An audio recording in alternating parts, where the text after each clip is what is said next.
Your head is like every other war movie. Is it hard to block that out, or is that character? You know what? I'm going to take that question back. Okay. Your Honor, I withdraw that question. It's stupid. Because your character in Platoon has the best voiceovers, where if you probably read the script, just the voiceover alone really steers you into where you need to go. Like at the end when you say, sometimes I feel like I was born of both men, two fathers. Yeah. And so both guys are basically battling for your soul, and you're caught in the middle. Yeah. You're not a guy that stays in character. Mm-mm. No. No, it's too much work. You can't hit the bar and have any fun if you're like that guy from the day, you know. Well, Berenger did. And no one was going to, alter his feelings about that. That's just who he had to be. And look at the work, though. Look at the work. Oscar nominated. Yeah, he should have won. How about Apocalypse loses Best Picture to Kramer versus Kramer? How about... come on, man. How about Goodfellas lost to Dances with Wolves? Yikes. And Great film. I mean... Yeah, but not Goodfellas. I've only seen 3 of the 7 hours, but it's what I saw the 3 I enjoyed. Ken Burns presents Dances with Wolves. I love that. And the other one is Raging Bull lost to Ordinary People. But Ordinary People is extraordinary. It is extraordinary, and think about the time it came out. You know, films are not asking audiences to take that kind of a journey with them like they did for Ordinary People. And even Kramer versus Kramer had brilliant performances, but it didn't capture the smell of napalm in the morning, did it? No. What's it smell like? One day I had a hell bomb. When I walked up, we didn't find one of them. One stinking gook body. But that smell, the gasoline smell, the whole hill smelled like that chopper goes back. Victory. Someday this war is going to end. His last line in the movie is, someday this war is going to end. ... And it's just ellipses, right? Yeah, and Dad goes, someday this war is going to end. That's it. Fine with the boys on the boat. You know, I mean, it's just, I've seen Apocalypse like 175 times. I would hope so. Can I show you one thing? Can you hold on? Yeah. Charlie's going to get something to blow our minds. I don't know what he's going to get. But, you can get... Why not do it now? We're waiting for Charlie to come in from the other room. Go to jmohr.com, click the Amazon link, and you can buy... Oh, my God, it's an Army helmet. Willard's helmet. Buy an Army helmet on Amazon.com. Hold on, Charluch. Go to Amazon.com through jmohr.com and buy yourself an Army helmet. Look at Captain Willard's helmet from Apocalypse. Apocalypse. Miller. I was like, are you out of your mind? Willard. Bitchin', dude. Feel the vibe coming off of that thing, huh? There's a lot of angst in this helmet, bro. This is like a talisman. Charlie just handed me his father's helmet from Apocalypse Now. Captain Willard's. The bars in the front. It's too good, right? Bro, there's got one. like a whammy on it. There's one, yeah. There's one? There's one, that's it. Emilio, sneaky bastard, had it for 15 years, didn't tell anybody. Emilio's not the brightest bulb on the tree. I just had him on the phone as Christopher Walken for 20 minutes. That was epic, bro. That was epic. He goes, this isn't Christopher Walken, this isn't Christopher Walken. And then finally I go, we've never met. And he goes, actually, we did. And I go, I don't remember that. And he goes, yeah, and he named some restaurant. Oh, my God. And he went through the whole thing. I go, yeah, you probably caught me between courses and bottles of wine. Yeah, awesome. And he goes, yeah. And I felt bad because I had him so bad. He's so sweet. You had him really bad, dude. Wow. Well done. Anyway, we're talking about Apocalypse. I'm honored to be able to present such an absolute bitchin'. I will say this. In all my time being in people's homes where they have stuff, that is the single coolest thing I've ever had. I got it beat. Really? Got it beat, yeah. You sounded like De Niro. Little bit. I got it beat. Jimmy, little bit. You got a little out of line yourself, Billy. Little out of line yourself. Fuck that guy, wrecked my party. Fucking right away, Jimmy, getting fucking fresh. What are you feeling, fucking strong? Doesn't it suck that, like, De Niro films used to be events? Now they're sequels. You know what I mean? Well, you did sequels. You did Hot Shots. Well, I'm not De Niro, man. I mean, what the hell, right? Did you? But don't tell me when you were doing Red Dawn, you didn't see into the future thinking you had a shot to being De Niro. I thought your ego's too big for that thought to have not crossed your mind. It crossed mine. I would have been fine just being Pat Swayze at that point, you know. All right, but who was you with me? I know, but you doing Red Dawn, right? When you looked at the guys ahead of you, I'm guessing you had to have thought, I'm going to be the next blank. You were hot shit. I'll tell you what I thought. You are hot shit. I appreciate that. Thank you. No, I used to hang out with the Brat Pack before I was an actor, with Emilio, Andrew, Judd, Rob, Allie. Somehow Andrew McCarthy got in there. He was available that day. He was the Joey Bishop of the... Thank you. That's brilliant. That's perfect. Yes. I couldn't think of Lawford, so I had to go Bishop. I wanted Lawford more. Both of them. Is Lawford in the... He's Ocean's 11, yeah? I don't know. Is he in the garbage truck at the end with Sammy Davis? I don't recall. Wow. How bad is that movie? Both the recent one and the old one. They all just pose. Norman Fell has posing shots. Norman Fell's doing fucking Stanley Roper into the camera. He's in that movie? Yeah. Norman Fell. I love it, man. I love it. What was I going to say? What were we talking about a second ago? We can edit any weird shit out, so don't sweat it. We'll come around to it. We were talking about other weird shit. Cool. You have this beat. I got that beat. I can go upstairs right now and bring down Babe Ruth's 27 World Series ring. That's cool. This helmet's cooler to me, though. Okay, all right, cool. That's fine. But 27 Yankees, greatest team ever. Ruth, greatest season ever. It's one ring. There's one in the world. That's it. I have it. I'll show it to you. And I also have the contract, the Yankee copy that sold to the frickin' Yankees. People get on the Red Sox. He's trying to play cool. He's dying to see it. He's trying to play it cool. No, I want to see it, but I got a ton of shit I want to ask you about. Sure. And I don't want to waste your time. People get on the Red Sox for selling Babe Ruth, but the owner of the Red Sox became like a fucking millionaire. What was it? No Nanette? Yes, exactly. He sold Babe Ruth to fund his play on Broadway, and the guy became like a mogul. So it worked out great for him. I mean, Red Sox fans didn't work out so good for them. Yeah, they weren't in that profit pool, were they? No. The no Nanette profit pool. He should have given them VIP passes. Something, anything. Take the train down from Boston. Come see a nice show. See? After Platoon, you inexplicably followed. Go ahead. Talking about the Brat Pack. Oh yeah. Yes. So I was not an actor, and I'd go out with these guys, and they would get all the chicks, all the free meals, all the booze. I'm just 17 and a ball player, looking around, going, am I going to ride the bus in frickin', Madison, Wisconsin for 10 years and never make the show?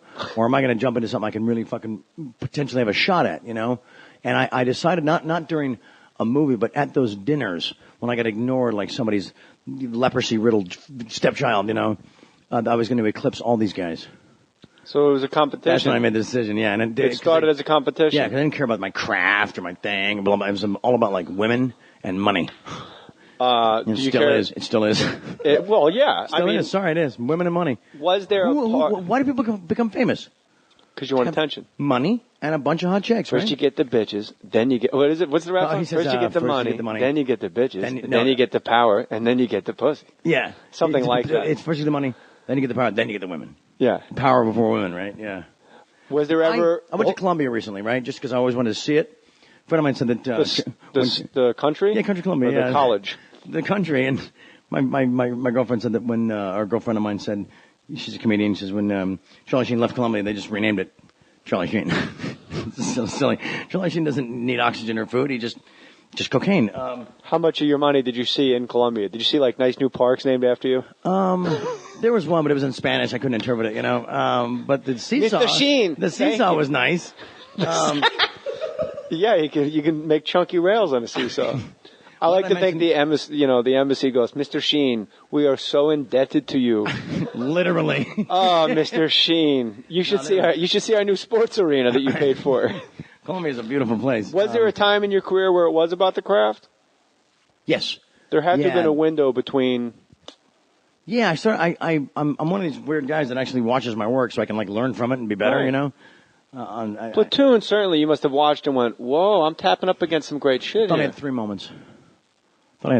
Did I name one of them? Sure.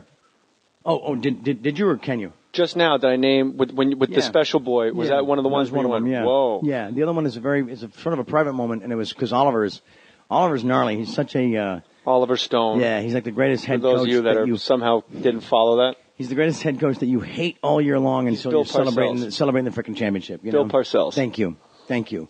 He one day he got so mad at me for doing I don't know what. That he put me in the background of a scene that he knew was not going to be in the movie. I don't think they was filming the camera, right? And this kid played a character named Ace. He was he carried a Prick 25 for Behringer. Remember the kid, Ace, in the movie, right? Yeah.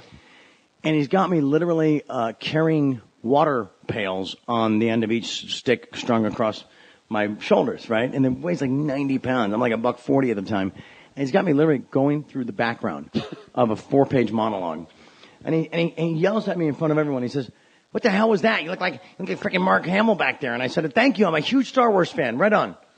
He couldn't insult me. I wouldn't let him. You know, you look like Mark Hamill back there. What the hell does that mean? Nice pull. Unbelievable. Another film I didn't do. Wait, well, what were the moments in Platoon? Not carrying water, but maybe he got in your head in the old Buddhist version of chop wood, carry water. That's it. Pre-enlightenment and post-enlightenment, right? Right, yeah. That's what we still do. It's a journey, bro. Or at least hire someone to do it. Hire someone to be enlightened for you. Thank you. Because they're going to chop wood and carry water better than me. Right? I don't know how. I've never seen you chop wood, Charlie. I don't do it. You're no woodchuck. I am Can a you chuck wood? Can I what?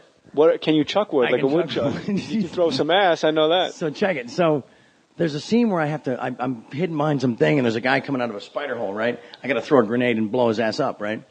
All I was like, he's a big baseball player from Malibu. You're gonna go pro. Let's see. Put the grenade right in the hole, pussy. Put the grenade in the hole. Do it in one take. Did it in one take. That's why when you see me on camera going, you go, holy shit. That was not about killing the guy as a character. That was about like beating Oliver in the moment. Really? Hell yeah, and it's in the movie. It's pretty cool, right? That's really cool. But I'm surprised after watching Platoon, that didn't feed your ego of like, wow, I'm good. This is good shit. Because it's the movie itself. It fueled the part of me that's totally grandiose. Well, sure. I'm okay with being grandiose because I have a grandiose life, you know? Right. It fueled the part of me that suddenly was like, I go to the bathroom at the at a theater in Westwood. First week it opens, and there's Rob Reiner saying, "You're a genius. When can we meet?" The movie's not even finished yet. So moments like that were starting to happen. And then I have an office at Orion at the time, and I brought him Spider-Man. And I said, "Look, in a couple of years, I'm true story, too old to play Pete Parker, right?" They said, "Yeah, we're just thinking that maybe cartoons are not the future. You know, comic books are not the future." And I was like, "But it's Spider-Man, and I'm perfect." And you want to play Spider-Man? Hell yeah, I brought it to them. They were like, "Nah, we're gonna wait." Did you have the rights to it? I had a guy in my pocket that was going to give them to me. Yeah, definitely. And back then, nobody knew it was going to be what it is today. Nothing. They didn't know Sons shit. of bitches. You know, people go like, well, you know, what do they know? It really is like when the fans complain about their favorite team, and you go, I could do a better job running the Jets than Mike Tannenbaum. Right. You know what? I could. I really could. Yeah, a lot of people can. I actually could. I'd have an offensive line so Mark Sanchez didn't run for his life. I wouldn't bring in Tebow. I would have drafted Courtney Upshaw. Right. Because if you're going to take an outside linebacker, don't take him in the fucking third round if it's a need. Okay. Anyway. You know baseball like you know football. I'm football like you know baseball. I know basketball, football, and baseball. Wow, because I don't know baseball. Baseball I know the most. Yeah, me too. Yeah, it's got the most lore, doesn't it? Well, yeah, it's the only one that really matters as the fabric. Like, I think it goes back. It's the old like father and son shit. Like it touches at your heart because you throw the ball with your dad, and like any drunk assholes on the beach, they buy a football at the 76 station and they go across the street to Malibu Creek and they throw it. But it's not the same as the intimacy of having a glove and getting it to fit your hand. Yeah. And sleeping on it with shaving cream and Glavolium and the ball in there and the belt and the thing and what belt did you have wrapped on your glove? I had like sadly like that jeans company that was really big in the mid '80s. What, they did your mitt? No, they did the belt I had to wrap around the glove to break in the mitt. What, Jordache or something? Something like that. Vidal Sassoon, something like Jordache, Sergio Valenti. Polo. It was a polo belt, actually. Polo? Cloth. You bought that at the merry-go-round at the mall? Exactly. When you're on the road in the Philippines? Yes.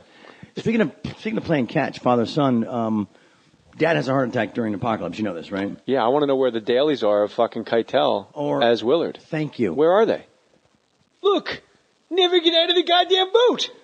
It is such a different movie with him, isn't it? But has anyone seen those dailies? You know what? I can get them. He was there a long time. He was there like over a month. Weeks, yeah. And you know why Francis fired him? No. He's in the water. He's like, he's got something going on, and he screams to Francis in front of everybody, "You wouldn't treat Brando like this." The next day he was on a plane. And then Francis flew to L.A., met my dad at the airport, that famous story, you know? Yeah. Dad flew him from Italy doing a movie. We're all over in Rome for called The Cassandra Crossing. I have a daughter named Cassandra, kind of weird. And they met at the airport in 5 minutes and said, I'll see you in the Philippines. See you in the Philippines. Dad's like, okay. So Dad has his heart attack, and we're all told it's exhaustion, blah, blah, blah, and we know it's not. So we How old are you when this happens? 10. Dad's 36. So you're hip, too. And were you always close with your dad? Yeah, big time. Yeah, still am. And he, I met your dad a couple times. Good dude, right? Yeah, he's one of those guys with that weird light around him. Yeah, exactly. That's exactly what I was going to say. Yeah, man. A super calming, like a guy. Like if a ship was sinking, he'd go, "Look, the ship's going to go down. We got this. We're going to drown. We got this. and then we die. Yeah, and you it's go, fine. oh, that's it?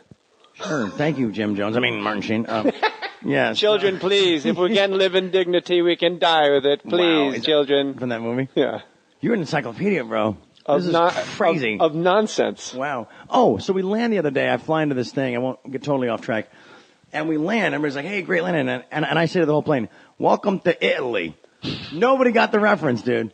You get it, right? No. Stripes. Oh, yeah, Sergeant yeah. Holcomb. Welcome to Italy. Remember? They call me, welcome to Italy. That's really when Stripes head is like every other war movie. Is it hard to block that out, or is that character? You know what? I'm going to take that question back. Okay. Your Honor, I withdraw that question. It's stupid. Because your character in Platoon has the best voiceovers, where if you probably read the script, just the voiceover alone. You can't hit the bar and have any fun if you're like that guy from the day, you know. Well, Berenger did. And no one was going to, alter his feelings about that. That's just who he had to be. And look at the work, though. Look at the work. Oscar nominated. Yeah, he should have won. How about Apocalypse loses Best Picture to Kramer?